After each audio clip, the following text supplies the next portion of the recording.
Nu jā, tā arī mūsu teritorijā, Pierīgas partnerības teritorija Olainas Mārupas novados, tuvojas līderu projekta konkursa pirmā kārta. Un šī kārta būs mērķēta tieši uz uzņēmējiem, uzņēmēju darbības atbalstu. Un tad varbūt īsumā pāris vārdos, kas tad ir vietējā rīcības grupa, kas Pierīgas partnerība ir viena no, un Latvijā tādas ir 33. Jā, nu, un katru reģionu, principā Latvija skaitās pēc Eiropas līmeņa visu lauku teritoriju, izņemot Rīgu. Un līdz ar to visā valsts teritorijā ir šādas vietējās rīcības grupas, kas nodrošina līderu pieeju. Un līderu projekti skaitās, šis ir publiski finansējums ar Eiropas naudas atbalstu, kas projekti tiek īstenoti šajā vietējās rīcības grupas teritorijā, kas ir Latvijas teritorija, izņemot valsts pilsētas un pilsētas, kurā ir vairāk kā 5000 iedzīvotāju. Projekti, kas dod ieguldījumu šajās vietējās teritorijās un atbilst stratēģijai. Kas tad tas pa zvēru tālāk stratēģija, to es pastāstīšu vēlāk, bet kopumā uz šo periodu piešķirts ir 58,5 miljoni eiro pa visu Latvijas lauku teritoriju, un jā, kaut kāda daļa tiek arī Pierīgai un tā skaitā Olainas un Mārupas novada uzņēmējiem. Kas tad šo visu nosaka? Tā kā padziļināt, tāpēc arī mēs atsaucamies to, tā kā vada Zemkopības ministrija ar lauka atbalsta dienestu starpniecību, un to nosaka ministru kabineta noteikumu numuru 580 no 10. oktobra pagājušā gada.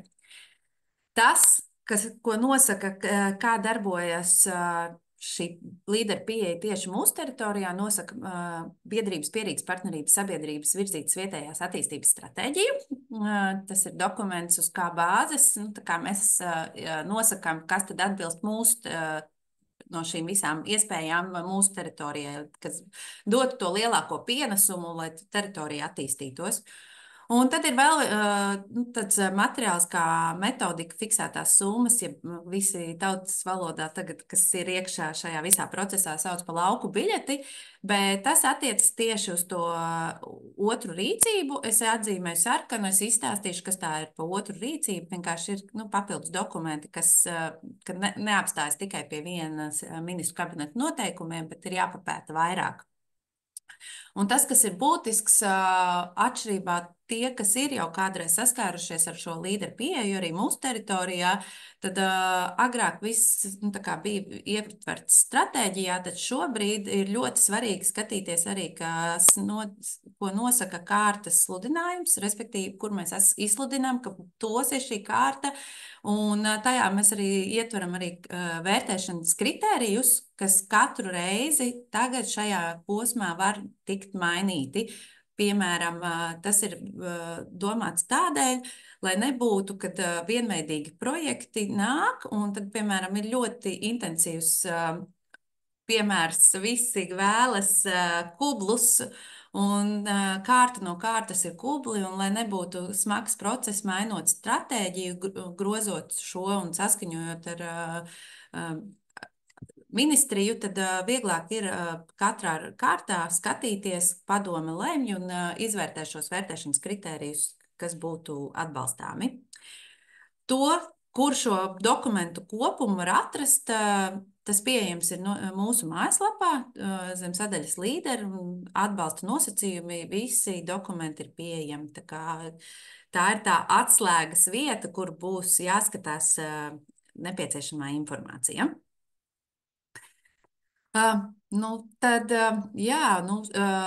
Pierīgas partnerībā, tātad, kā minēju, mūsu teritorija ir Mārupas un Olainas novadi. Tad mēs meklējam šos uzņēmējus, kas vēlas darboties šajos novados. Var būt arī uzņēmēji, kas nāk no ārpuses, bet tā darbība notiks šeit. Tā kā tas ir tas svarīgākais, kad tiks veidots uzņēmums šajā, vai struktūra vienība. Bet pamatā arī ir tie, kas šeit jau darbojas, rezidenti, kas šeit dzīvo, kā cilvēki, iedzīvotāji, veido uzņēmējdarbību.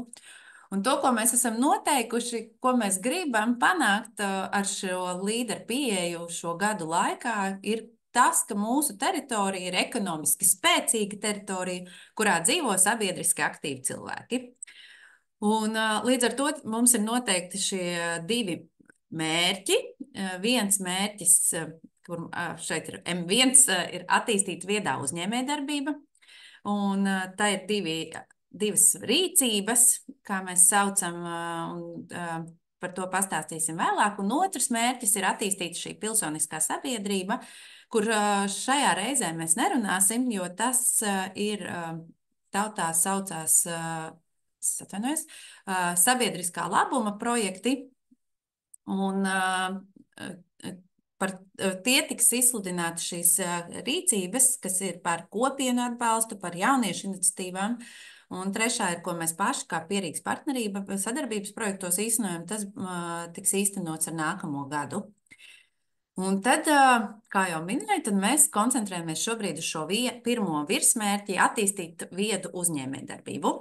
Un šeit ir divas apakšrīcības, respektīvi pirmā ir atbalsts uzņēmējiem viedu risinājumu ieviešanā, un otrs ir atbalsts jaunajiem uzņēmumiem lauku teritorijā. Saucamā, es pieliku klāt lauku biļete, mūsu dokumentos nevarēs atsaukt, tieši atsauc uz lauku biļeti, bet tas ir kā starp vietējām rīcības grupām lietots termins, un lauka atbalsta dienests arī sapratīs, kas tas ir. Otrajai rīcībai ir tas uzsvars, ka tie ir jauni uzņēmumi un lauku teritorijā, bet atsevišķi atšķirību es arī pastāstīšu tālāk prezentācijā.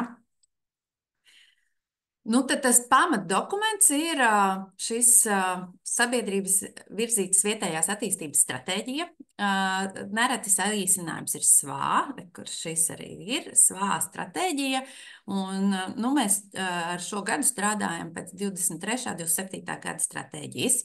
Tā ir izstrādāta, kur mēs iepriekšējos gadā aicinājām iedzīvotājus uz tikšanām, iesaistījām pašvaldības, nevalstiskās organizācijas, esošos uzņēmumus, paust viedokli, ko tad mums vajag, lai mēs ar pieejamo finansējumu varam īstenot. Šo stratēģiju, kā es minēju, var atrast Pierīgas partnerības lapā zem sadaļas līderi. Viss par un ap līderu pieeju ir zem šīs sadaļas. Šeit ir redzams zem sadaļas līdera apraksts, kas tā līdera vispārīga pieeja ir. Ļoti svarīgā daļa konkursam ir atbalsta nosacījumi. Tajā var atrast gan normatīvos aktus un citus dokumentus, gan iesniedzamie dokumenti, kārtas sludinājums un viss pārējais. Realizētie projekti būs noderīgi arī šajā kārtā, jo tur var rast informāciju par jau īstenotajiem, kas būtu sasaistē, vai arī vienkārši iedvesmoties. Un šis pamatdokuments, uz kā tad mēs strādājam šajā mūsu teritorijā, ir šī SVA stratēģija. Tātad, ja jūs dzirdat SVA, nenobīstaties, šis ir šis izstrādāta stratēģija, kas sašaurina vai nosaka virzienu šiem ministru kabineta 580. noteikumiem. Jā, un mūsu teritorijā mēs tad esam noteikuši, ka mēs attīstam viedu uzņēmējdarbību. Un kas tad ir tas vieds? Tas pamatā ir, ka šie produkti ir ar augstāku pievienotu vērtību vai arī kaut kāds inovatīvāks sniegšanas veids pakalpojumiem. Un būtībā tātad mēs gaidām radošus projektus, kas ir varbūt ar mazliet tādu, kā teikt, odziņu ķirsīti uz kūkas, kas piedod vērtību teritorijai, jo šobrīd ir, nu, tā kā konkurss ir gan ierobežots, tādēļ mēs gaidām šādus netradicionālākus, radošākus risinājumus, bet nav stāsts par, nu, protams, katra lieta, kas ir niansēti attīstīta, kas ietver, piemēram, bioekonomiku vai aprits ekonomiku, otrais pārstrādājumus materiālus. Ir iekļauta zaļā mobilitāte, ir sociāli atbildīga uzņēmējdarbība un tam līdzīgi.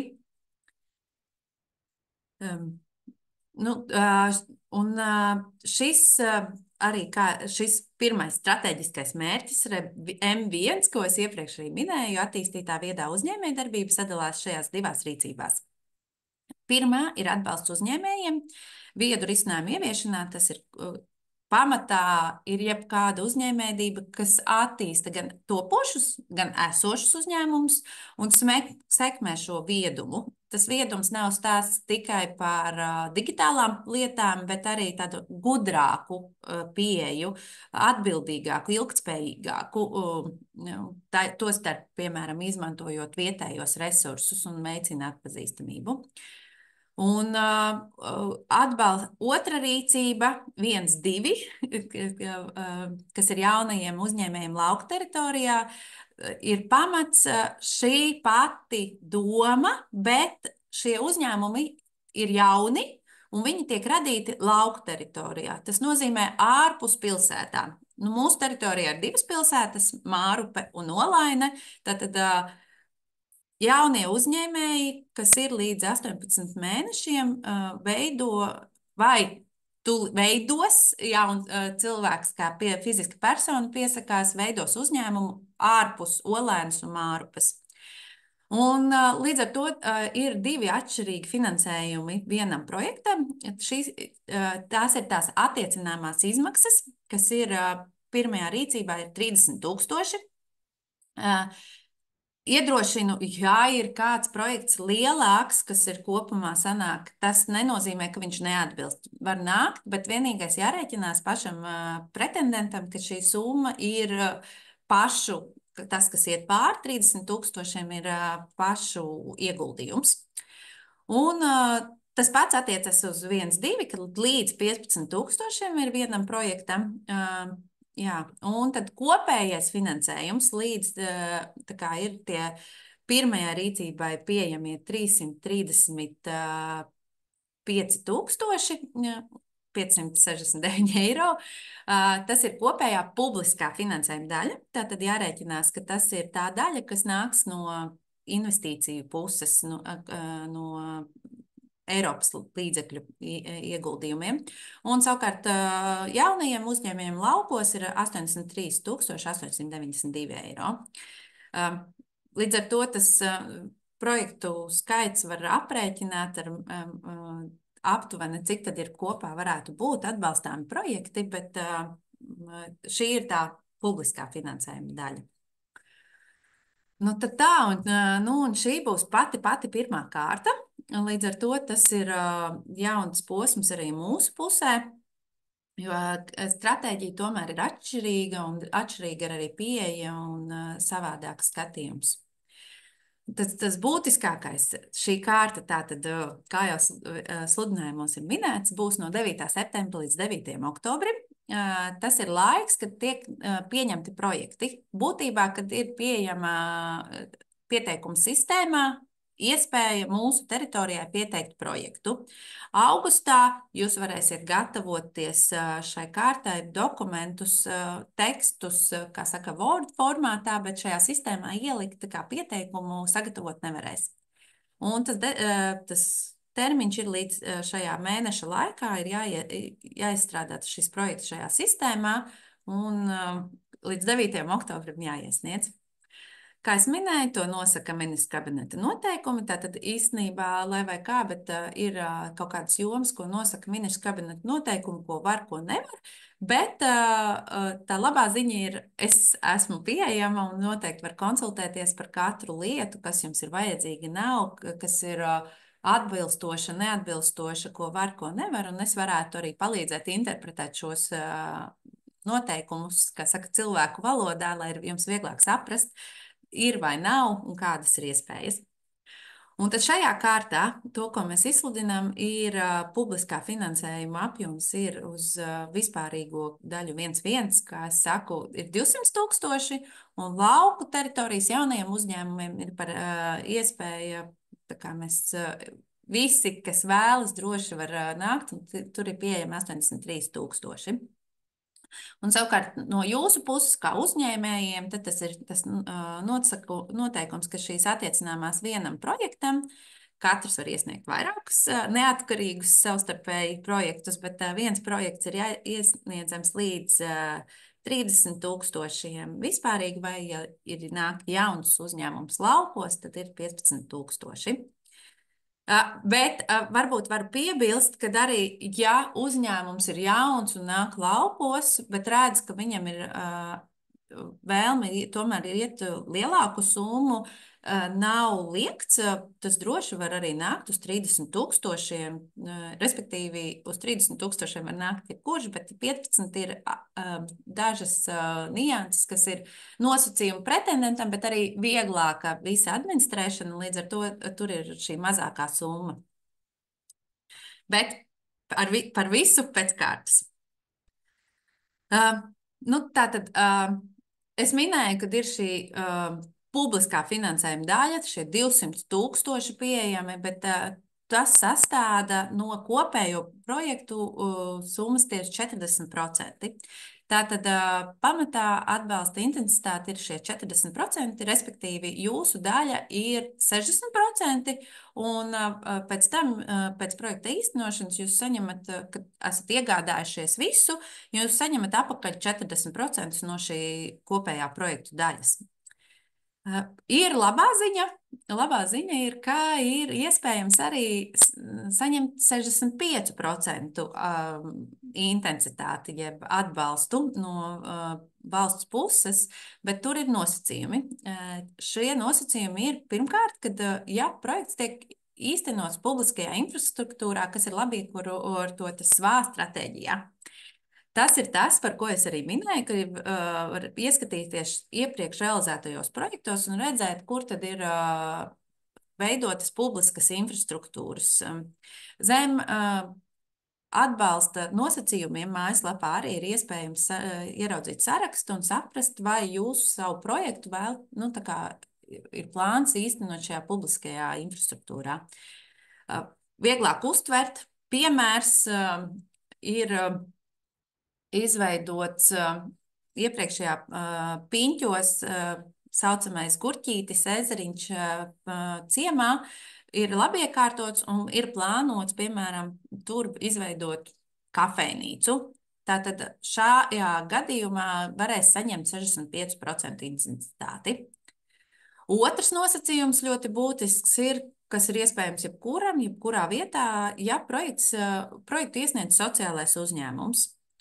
Varbūt rodas jautājums, kas ir sociālā uzņēmējdarbība, tad par šo mēs arī varam, tas varbūt atsevišķi detaļās jāiesniedz par šo pievienoto vērtību, bet sociālais uzņēmums, tas nozīmē, ka tam ir jābūt reģistrētam Labklājības ministrijas sociālo uzņēmējdarbību reģistrā. Un, līdz ar to jāmēra pievienotā vērtība un ietekme. Droši, ja šis sociālā uzņēmuma stāstu mēs noteikti varam arī jums pastāstīt plašāk tiem, kas vēl nav, un iepazīstināt ar sociālo uzņēmējdarbību, bet tas ir posms, varbūt tie, kas šobrīd vēl nav, iespējams nevar vēl paspēt kļūt par sociālo uzņēmumu līdz šim 9. oktobrim. Bet par to šis nosacījums paliek arī uz nākamo kārtu, tad droši var plānot un domāt jau tagad. Un tad ir vēl noteikumi, kas paredz attiecīgi, kad ir pašvaldība sniegusi atzinumu par to, kas šajā brīdī būtu svarīgs un kas sniegtu šādu papildus ietekmi uz teritoriju, un tad katrai pašvaldībai ir savs nosacījumi. Tātad, ja Mārupes novada uzņēmējos iesniedz projektu jaunietis līdz 25 gadu vecumam, vai arī uzņēmumā šim jaunietim ir kapitāla daļas 51% apmērā, tad šie ir gadījums, kad arī būs 65% intensitāte. Ja projektā tiek izveidota jaunas telpas pasākumu organizēšanai, pasākumu norisei, jo tas ir identificēts, ka šobrīd tas akūti trūkst novadā. Ja projektā tiek veicināta turisma vai aktīvās atpūtas attīstība. vērtēšanas kritērijos var redzēt arī detaļas sīkāk, kas ir šie reģistrācijas NACE kodi. Tas šādā veidā tiks skatīts pēc NACE kodiem, vai tas atbilst aktīva atpūta, rekreācija. Tā kā par to var iepazīties sīkāk. Un savukārt Olēnas novadā šīs ir primārie veselības pakalpojumi, respektīvi ģimenes ārsti, fizioterapeiti un tam līdzīgi. Projektā tiek veicināta ēdināšanas pakalpojuma attīstība vai arī attīstīt aktīvās atpūtas pakalpojumi, sporta nodarbības un veselīgs dzīvesveids. Tā tad ir potenciāls saņemt arī 65% atbalstu projektā. Kas tad var pretendēt? Pretendēt var gan fiziska persona, gan juridiska, izņemot biedrības un nodibinājumus, kuri veic vai plāno veikt saimniecisko darbību. Tātad, ja nāk kā fiziska persona, šo saimniecisko darbību būs jāuzsāk līdz ar projekta apstiprināšanu, un tad var īstenot projektu. Bet līdz iesniegšanai jums nav jāskrien un jādibina SIA, jākļūst par pašnodarbināto individuālo komersantu vai tam līdzīgi. Un tas būtiskākais ir esošajiem uzņēmumiem, ka to apgrozījums nepārsniedz 150 000. Tātad būtībā tie ir mazie uzņēmumi, jā, un kad skatās arī saistītās personas. Un lauksaimniecības pakalpojumiem kooperatīvā sabiedrība, kā saka, mums ir piena, gaļas, dārzeņu kooperatīvās sabiedrības, tad tie skaitās koprojekti, un tad arī var nākt. Un koprojekts nozīmē, kad ir noslēgts līgums, tur ir vismaz 2 šādi dalībnieki, un kad iegādājas līdzekļus, veido mārketingu vai tam līdzīgi, bet šo izmanto abi koprojekta dalībnieki līdzīgi, un līdz ar to arī peļņu gūst līdzīgi, sasniedzamos rādītājus līdzīgi. Un tas pats arī ir, ja, piemēram, pašvaldībā kopprojekts veidojās uzņēmējdarbībā, ka, piemēram, pašvaldības infrastruktūrā vai valdījumā esošā iegādās jaunus pamatlīdzekļus, uzstāda kopā ar fiziskām juridiskām personām. Šeit kā mazo piemēru varu minēt, ir izveidots Jaunolēnē Mežazarā laipa, kā infrastruktūra, un pašvaldībā ir šis valdījumā šis ezeriņš, un tad tiek veidota laivu noma. Piemērs. Tur gan varbūt laivas nav piemērots šai vietai, bet labi, tur bišķi mazāk kaut kāda supa varētu būt. Un tad jomas, kas tad ir atbalstāmas, ir jebkura pakalpojuma vai produktu radīšana, attīstīšana, virzīšana un realizēšana tirgū, tēla atpazīstamība, tātad mārketings, produktu ražošana, piemēram, čipšu ražošana, turisms, amatniecība, veselības aprūpe. Tā skaitā arī uzņēmumā var tikt veicināta ne tikai darbinieku produktivitāte, mācības, vides iekārtošana darbiniekiem, produkcijas realizēšanas vides radīšana, tā skaitā tirdzniecības vietas, internetu veikali. Būtībā es teiktu, tas joma ir ļoti, ļoti plaša, tādēļ ik viens no jums potenciāli var īstenot līderu projektu, vienkārši ir jāsaprot, kas ir tās darbības, tās vajadzības un uz ko tad ejam. Tomēr ir pāris lietas, kas netiek atbalstītas, tāpēc es tā kā pieliku. Tas ir primārā lauksaimniecība, respektīvi kartupeļu pašu kaut kādas agregāti ravēšanas iekārtas vai kaut kas tāds, kas saistīts, ka tirgo tikai šo lauksaimniecības produktiem. Zvejniecība un akvakultūra un arī zvejniecības zivsaimniecības produktu pārstrāde. Operācijas ar nekustamo īpašumu, enerģijas ražošana, sadalījuma tirdzniecība, respektīvi, var iegādāties jūs kā uzņēmums savam patēriņam saules paneļus, bet ražot tirdzniecībai saules paneļus tā nevarēs. Ieroči, munīcija, tabaka, azartspēles un finanšu darbības. Tās ir tās jomas, kas netiek atbalstītas. Un, kā jau es minēju, tad tās lietas, ko var iegādāties ar līderu finansējumu, ir gan preces, gan pakalpojumi. Protams, vieglākais ir šīs iegādes, jauni pamatlīdzekļi, iekārtas, aprīkojumi, programmatūras, specifiskiem darbiem, arī transporta līdzekļi, būvmateriāli, elektroražošanai, saules paneļi vai vēja kaut kādas turbīnas, bet pašpatēriņam.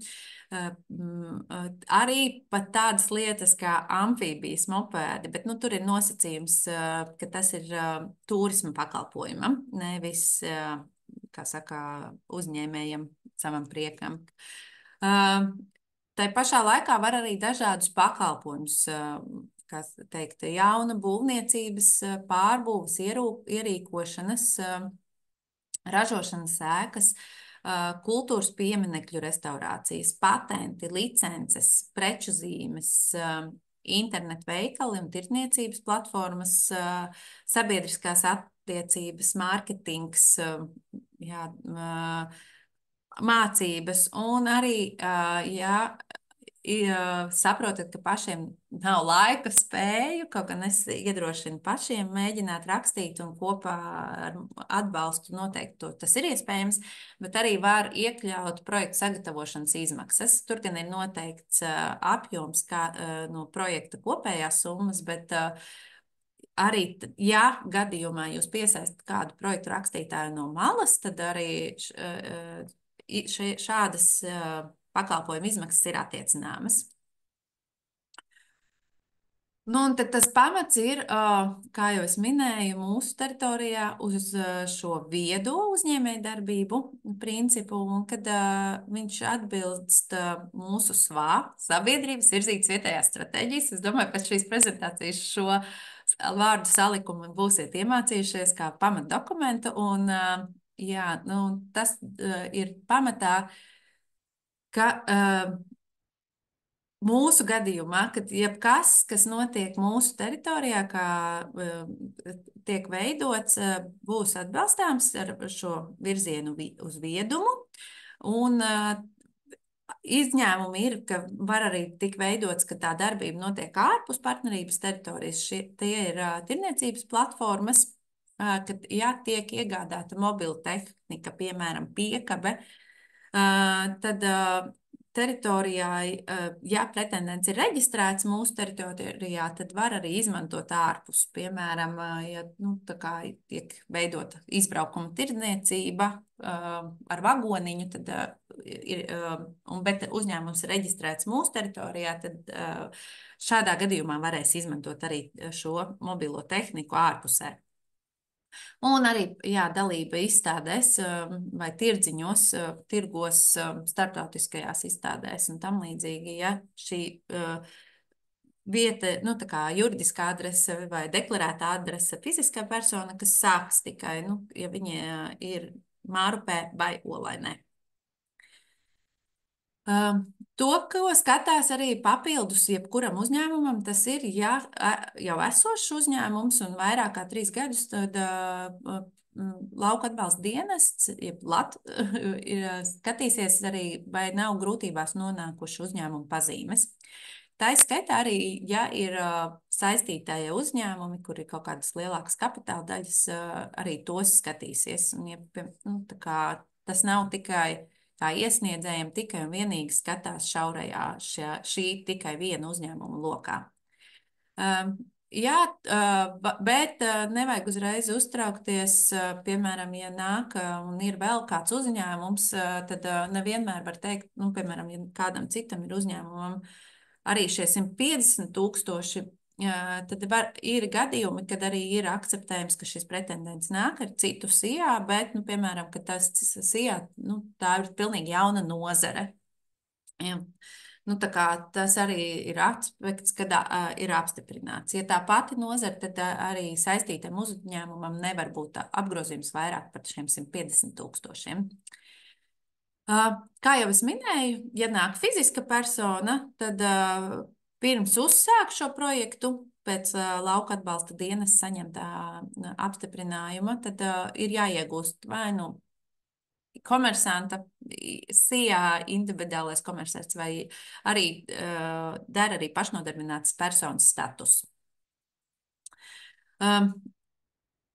Ar projektu tas, kas ir būtiski, ir jāsagatavo būs finanšu plāns, kas apliecina saimnieciskās darbības ekonomisko dzīvotspēju, respektīvi, kad ir peļņa, kad ir noturība un, piemēram, ir sasniedz šis rādītāju 20–30% no investīcijām, tad arī nu, turpina augt. Un, pārtikas ražotājiem ir jāņem vērā tas, kad uzsāks, tad līdz pēdējiem maksājumu pieprasījumam, respektīvi, kad šo projektu var īstenot vairākos maksājumu pieprasījumos, respektīvi sadalīt pa daļām, bet līdz pēdējām, pēdējām naudiņām, kad pieprasa no lauka atbalsta dienas šo publiskā finansējuma daļu, ir jāsaņem PVD reģistrācijas apliecību.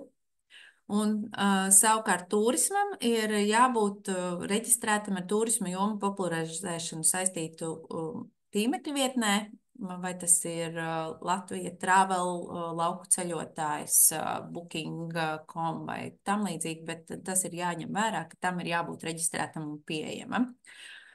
Un jā, un par to lauksaimniecību tas ir tas stāsts par to, ka projektā, ka paredzams galais produkts būs pārstrādāts pārtikas produkts. Piemēram, ja nodarbojas zemnieku saimniecība ar kartupeļu audzēšanu, var nākt uz līderu projektu, veidot ražotni, čipšu ražotni, bet nevar nākt uz, nu, tā kā neatbalstīs tos projektus, kas nāks, kas būs atbalsts tieši šī kartupeļu audzēšanai. Tas, kas ir būtiski, tad ir noteikts, ka projektā ir, nu, kā atbalsts, ko sagaida, ir, ka 3. gadā sasniedz noteiktos rādītājus, piemēram, ir vairākas versijas, piemēram, kad tiks izveidota jauna darba vieta. Jauna darba vieta skaitās arī kā pašnodarbinātai personai sava, arī sev. Nevienmēr tas nozīmē radīt jaunu darba vietu kādam citam, bet arī var radīt jaunu darba vietu sev. Tas, kas ir, kad plānots, ka to jūs nosakat paši, izvērtējot tās investīcijas un savus apmērus, bet, nu, kas projektā paredz, kad tiks palielināts neto apgrozījums vismaz par 20% no projekta attiecināmo izmaksu summas, īstenojot projektu 3. gadā. Nevis tā, ka jūs šodien nopērkat pamatlīdzekļus un tātad 3. gadā no šī īstenotā projekta laika, kad jūs esat nopirkuši, ir jāsasniedz šos vismaz 20%. Jūs varat arī, protams, noteikt vairāk, bet es teiktu, esat realistiski un ne pārāk optimistiski, jo ieliekot šo optimistisko prognozi no jums arī prasīs. Tādēļ es teiktu realistiski pesimistiskāko prognozi.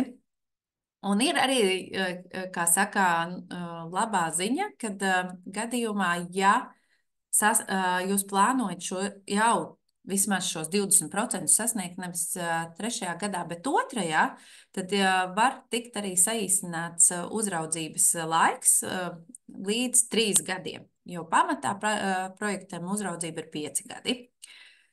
Bet, jā, ja jūs jau šobrīd projektu iesniedzot, plānojat šo rādītāju sasniegt otrajā gadā, tad uzraudzība būs tikai 3 gadi. Tātad sanāk, jūs sasniedzat rādītāju, nākamā gadā vismaz noturiet vai vēl aug, un tad noslēdzas projektu uzraudzība. Pašu projektu var īstenot 1 gada laikā no apstiprināšanas brīža, vai arī 2 gadi, ja tā ir būvniecība. Respektīvi, ja šodienā jūs saņemtu lauku atbalsta dienesta apstiprinājumu, kad jūs esat atbalstīti, tad līdz nākamā gada 10. jūlijam jums jāiegādājas šie pamatlīdzekļi, ko jūs esat plānojuši. Un, jā, tā kā būvniecības gadījumā tie ir līdz vēl 26. gada 10. jūlijam. Tas, kas ir būtiski, ja jūs atbilstoši vērtēšanas kritērijiem, piemēram, vēlaties papildus punktus saņemt un jūs plānojat un apsolat nodrošināt atklāšanas pasākumu, tad tas arī ir jāievēro un tam ir jāiet līdz ar šo maksājumu pēdējo pieprasījumu ir jābūt īstenotam. Un tas, kas būs būtiski, arī jānodrošina pašam būs publicitāte, respektīvi publicitātes plāksne, arī komunikācija sociālos tīklos un tam līdzīgi. Jā, tas, kas ir līdera specifika, tas, ka varbūt jau vairākas reizes ieminos, ka pašam ir jāplāno projektu priekšfinansējums. Respektīvi, ja projekts plānojas 30,000, tad jums ir jāsaprot, kur jūs arī varēsiet dabūt šos 30,000 šī projekta īstenošanai.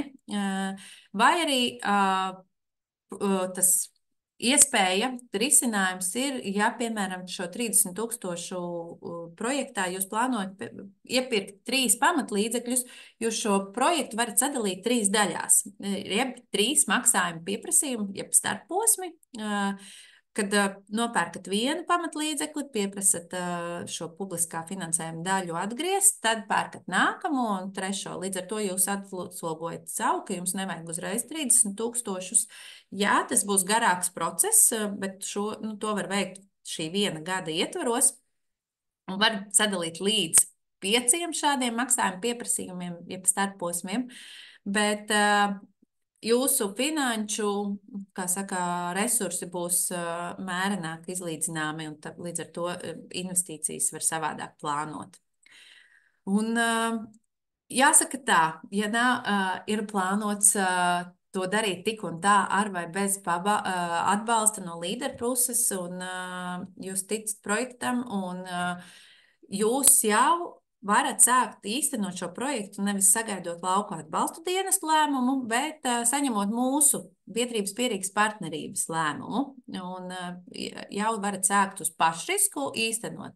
Respektīvi, gadījumā, ja projekts tiks atbalstīts arī no lauku atbalsta dienesta, tad jūs jau varbūt jau būsiet īstenojuši, un jūs jau uzreiz varat sniegt maksājumu pieprasījumu un saņemt finansējumu atpakaļ. Un līdz ar to, kā saka, būtu brīvie līdzekļi un varētu veicināt uzņēmējdarbības attīstību. Bet var arī, gadījumā, ja saņemsiet negatīvu no lauka atbalsta dienesta lēmumu, tad tādā gadījumā tas ir uz jūsu pašu risku un šos līdzekļus neviens tad neatmaksās. Tas ir tas nosacījums, bet kā attiecināmās izmaksas tās būs. Un parasti man jau visi jautā, kas ir tas, bet es nesasniedzu, jo, tā kā es mudinu iet uz šiem 3 gadu uzraudzību, kas ir īsāks posms, vieglāk plānot, bet tas trakākais, ko var, tas, ja nesasniedz rādītājus, tad lauku atbalsta dienas pieņem lēmumu par finansējuma pieprasījuma atgriešanu. Respektīvi, tas trakākais ir tas, ka tās ir bijušas jūsu pašu visas investīcijas, un tad lauku atbalsta dienas atprasa šos 40 vai 65%, ko ir investējuši jūsu uzņēmējdarbībā atpakaļ. Tas ir tas pats trakākais, bet jāsaka tā, es vienmēr mudinu arī procesā, kas ir no iepriekšējo projektu kārtām, kad ir ir mainība, ir mums bijuši visādi šie Covid ietekmes, enerģētikas krīzes ietekmes, kas ir globālie procesi ietekmē tik būtiski katru veidu, kad var tikt pārskatīts un skatīts, kas tad ir iespējams, ko var mainīt. Tā kā, šis ir tas ekstrēmākais gadījums, ko es saku, kas var, ar to jārēķinās, bet, kā saka, es gribu iedrošināt, ja cilvēks iet uz uzņēmējdarbību, jūs taču plānojat, ka jūs taču dzīvosiet un īstenosiet un attīstīsieties, un es domāju, ka tam ir jātic savai idejai, un no tā nevajag baidīties. Riski vienmēr pastāv, bet es domāju, kopā izdodas. Un tad tā mazā atšķirība, kas ir būtiska, ir par šiem jaunajiem uzņēmējiem lauku teritorijā. Kāpēc 15,000? 15,000 parasti ir tā, ka šie jaunie uzņēmēji nesāk ar lielām investīcijām. Mūsu teritorijā ļoti daudz bija konditorijas, kas mājražotājs, kas sāka. Un parasti tas ir, tā kā uzņēmēja darbību veids mājās, kā mājražotājs, bet vajag kaut kāds iekārtas, saldējamās iekārtas, leduskapi, kaut kas tam līdzīgs, un tas neaizsniedz, nav vairāk par 15,000, tāpēc ir šī summa.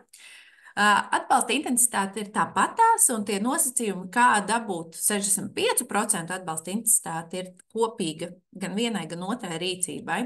Bet šī nianse, kas tad var pretendēt uz 1,2 rīcību, šo, ja saucamo lauku biļeti, ir jaundibināti juridiska persona, kas darbojas neilgāk kā 18 mēnešus, tad, kad jūs iesniedzat.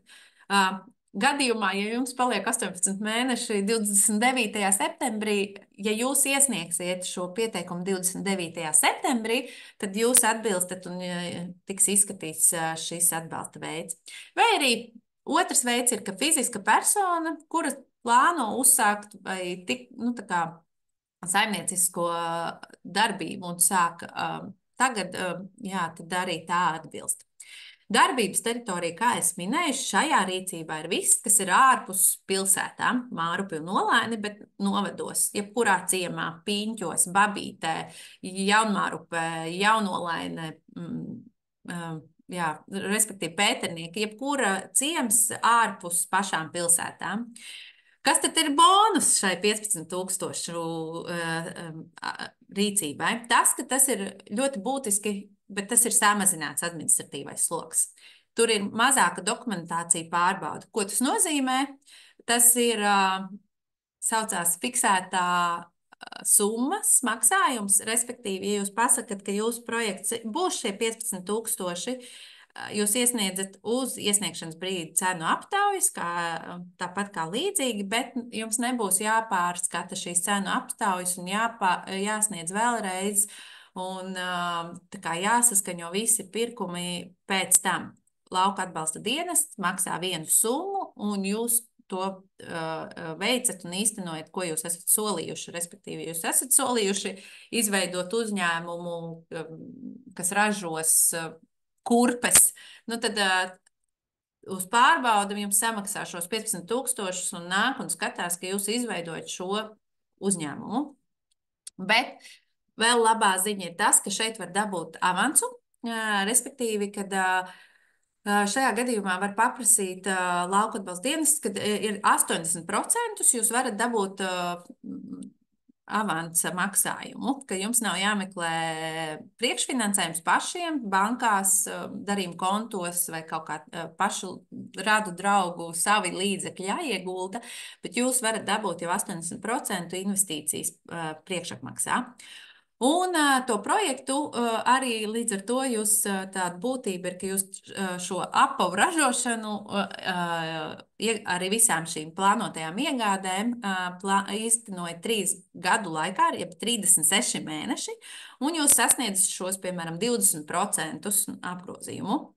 Tiklīdz tas ir sasniegts, jūsu projekts izbeidzas, jums neturpinās pēcuzraudzība, kā ir 1,1 rīcībā, kur saka, mēs līdz 5 gadiem, 5 vai 3 gadi atkarīgs, kā ir plānot sasniegt rādītājus. Bet līdz ar to 3 gadu laikā jūs, ja īstenojat ātrāk, projekts noslēdzas ātrāk. Un vēl viena pievienotā vērtība šai rīcībai ir tas, ka šeit var iegādāties arī lietotus pamatlīdzekļus. Tur gan nosacījums ir, ka tie ir ne vecāki par 5 gadiem, un to jāmāk pierādīt. Piemēram, jūs pērkat no piekabi no kāda cita, viņš ir pircis, viņš redzat viņa pirkšanas dokumentu un reģistrāciju, jūs varat to tādā veidā pierādīt, un jūs varat pirkt šo piekabi jau lietotu. Tas, kas jāņem vērā, jā, šajā rīcībā nav attiecināma būvniecība. Un es pieminēšu arī, ko bieži vien jauc, ka apgrozāmie līdzekļi, kas ir iepakojumi, piemēram, kad, nezinu, ražotnē veidojat un kastītes vai tāru, tas ir apgrozāmais līdzeklis, tie nav mazvērtības inventāri. Inventārs, šie nevis kā lielie pamatlīdzekļi, bet arī mazvērtīgie ir skapi, piemēram, kas paliek jums, jūs nenododat tālāk. Jā, tas ir atļauts, skapis ir atļauts, burciņa ievārījumam nav atļauta. Varbūt tā var salīdzināt ar šādiem maziem piemēriem. Nu, tad tas pamats ir par to, vai ideja atbilst. Un to, ko es šeit iedvesmojoties gribēju pastāstīt, varbūt, kā tad to rast. Piemērs, jūs strādājat turismā, gribat attīstīties un gribat laivas iegādāties. Aicinu domāt radoši. Varbūt vienkārši laivas, mēs zinām, vai supi ir pieejama visur, bet varbūt jūs varat atrast caurspīdīgu laivu, kas mūsu teritorijā nav.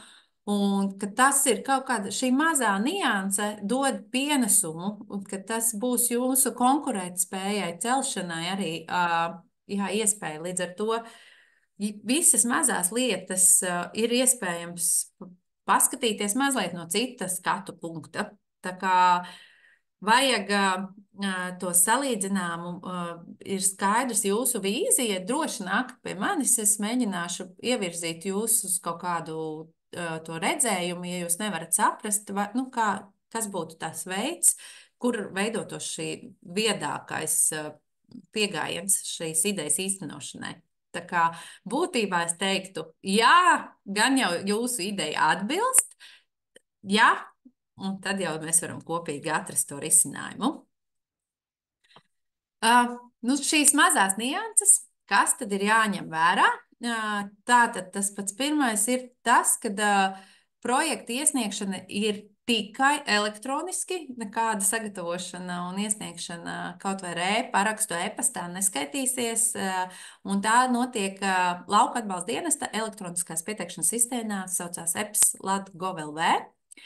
Un tas pēdējais pogas piesniegšanas punkts Enter ir 9. oktobris līdz 23.59. Tātad, kā saka, bieži vien sanāk pēdējā diena, bet 9. oktobrī vēl varat sniegt.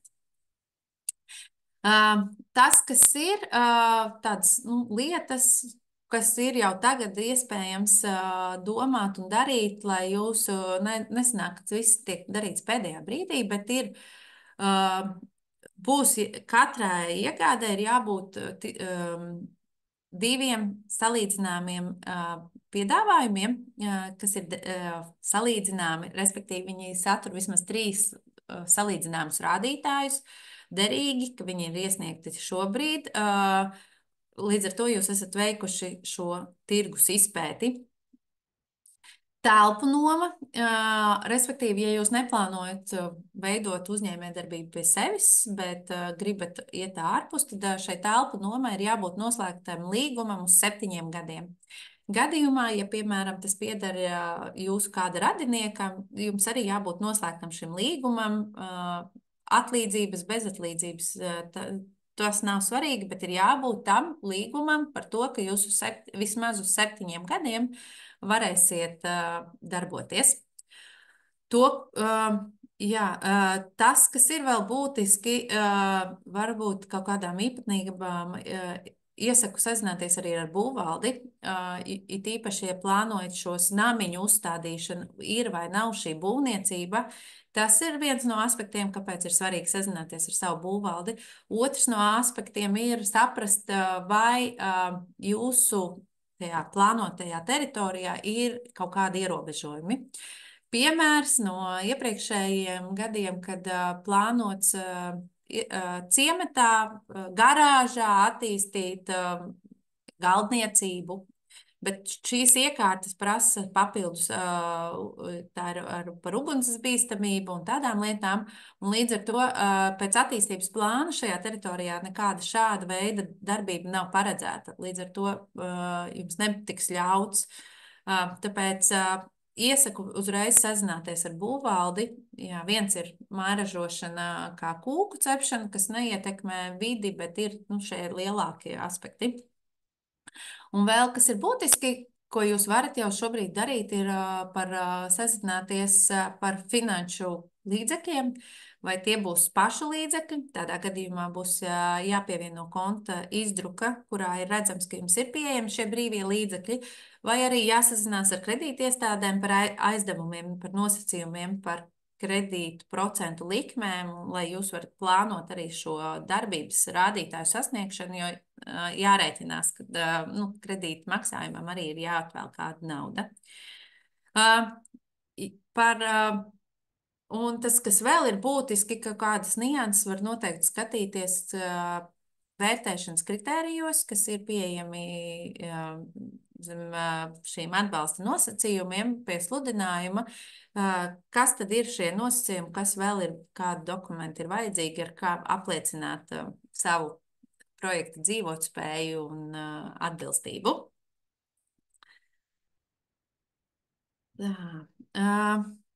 Ko var tagad sākt, kamēr nevar vēl iesniegt projektu? Tas ir viens no, kā minēju, kļūt par lauku atbalsta dienesta klientu, lai saņemtu šo EPS sistēmas pieeju. To droši var skatīties gan lauku atbalsta dienas lapā, vai vienkārši Google meklētājā ierakstīt, kā kļūt par LAD klientu. Jums noteikti parādīsies, tur ir jāizpilda forma, vai kā juridiska persona jūs nāksiet, vai kā fiziska.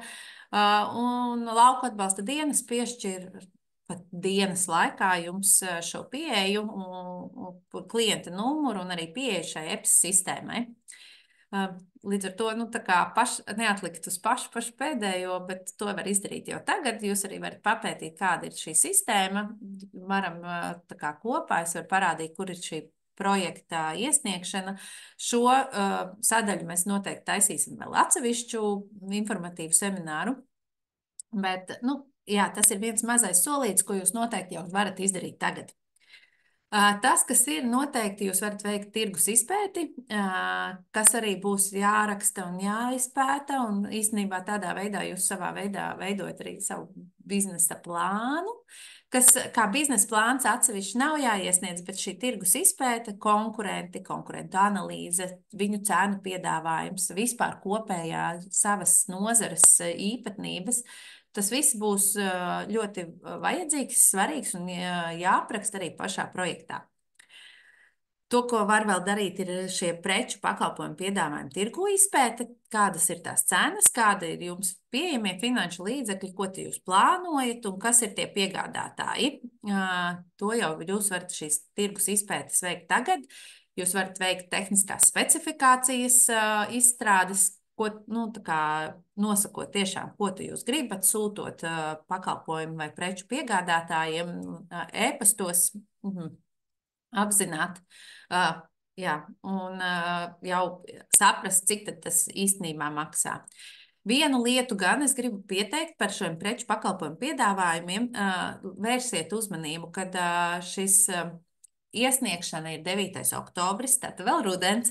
Vērtēšana pie mums Pierīgas partnerībā ir mēnesi, tātad jau novembris, un lauku atbalsta dienestu jūsu projektu var izvērtēt 3 mēnešus. Tātad nākamā gada februārī jūs varēsiet, varat vismaz ne ātrāk kā novembrī veikt šo iegādi. Līdz ar to tas jārēķinās, ka tas cēnu mainība iespējama ir, līdz ar to varbūt tās sazinoties ar preču pakalpojumu piegādātājiem, noteikti arī var pajautāt, cik ilgi šis cēnu piedāvājums ir derīgs un varbūt prasīt šo pusgadu. Un tas, kas ir būtiski, iepazīstieties ar vērtēšanas kritērijiem. Tas jums palīdzēs saprast, vai jūs atbilstat šī 40% intensitātei, vai jūs varat saņemt šo 65% intensitāti, kas ir tie būtiskākie punkti, jā, kas vajadzīgs sagatavošanās. Un, kā saka, jau negulēt, kas vasaras saulītē ir dzinulis un attīstīt šo savu uzņēmējdarbību droši. Neatlieciet to sagatavošanu uz pēdējo brīdi. Nāciet uz konsultācijām, klātienē vai attālināti, kā ērtāk, telefoniski mazie jautājumi. Mēs esam atvērti un jebkurā gadījumā mēs esam gatavi palīdzēt un atbalstīt un ieteikt risinājumus. Jā, un tad tas ieskats, patiesībā Pierīgas partnerība ir pašā pamatā arī jums kā atbalsta punkts, bet mēs arī būtībā darbojamies kā atbalsta punkts gan kopienām, apkaimēm, gan nevalstiskām organizācijām, gan uzņēmējdarbībai, kopstrādē, gan sociālai uzņēmējdarbībai un arī jauniešiem, veicinot šos apmaiņas brīvprātīgā darba punktus un ceļošanas iespējas. Līdz ar to mēs zinām, kā atbalstīt gan jūs, gan citus, tāpēc nebaidieties sazināties ar mums. Mūsu kontakti ir pieejami visur. Mums mājaslapā